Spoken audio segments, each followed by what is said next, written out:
கிறிஸ்துவுக்குள் பிரியமான என் அன்பு சகோதர சகோதரிகளே, பிரசங்கியின் புஸ்தகம் 7ஆம் அதிகாரம் 7ஆம் வசனத்தை நாம் வாசிக்கும் பொழுது, இடுக்கனானது ஞானியையும் பைத்தியக்காரனாக்கும்.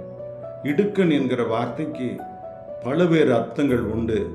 உபத்திரவம், இன்னல்கள், துன்பங்கள், வேதனைகள், எத்தனை காரியங்கள் மனிதன குலத்திற்கு வருகிறது என்பதை இந்த வாக்கினால் நாம் அறிந்து கொள்கிறோம். ஏன் இடுக்கனானது ஞானியையும் பைத்தியக்காரனாக்குகிறது?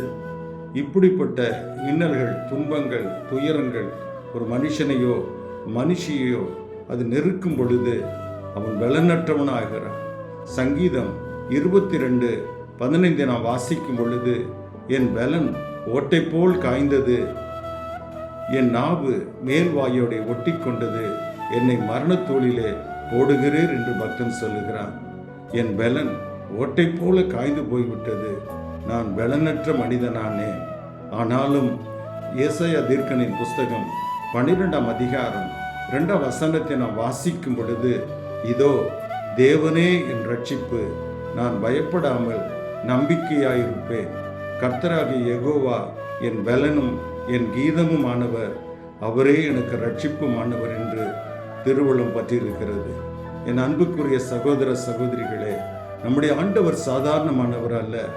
சங்கீதம் 74:13 நாம் வாசிக்கும் பொழுது, தேவரீர் உமது வல்லமையினால் சமுத்திரத்தை 2ஆக பிளந்து ஜலத்தில் உள்ள வலு சர்ப்பங்களின் தலைகளை உடைத்தீர் என்று பக்தன் எழுதி வைத்திருக்கிறார்.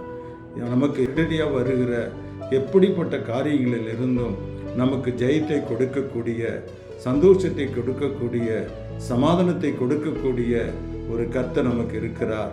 அவர் நாமம் அதிசயமானவர். எனக்கு அன்பான சகோதர சகோதரிகளே, வாழ்க்கை ஜீவியத்திலே காணப்படுகிற உபத்திரங்களிலிருந்து விடுதலை பெறும்படியாய் ஆண்டவராக இயேசு கிறிஸ்துவை ஒரு நிமிஷம் நாம் நோக்கி பார்ப்போம், ஜெபிப்போம்.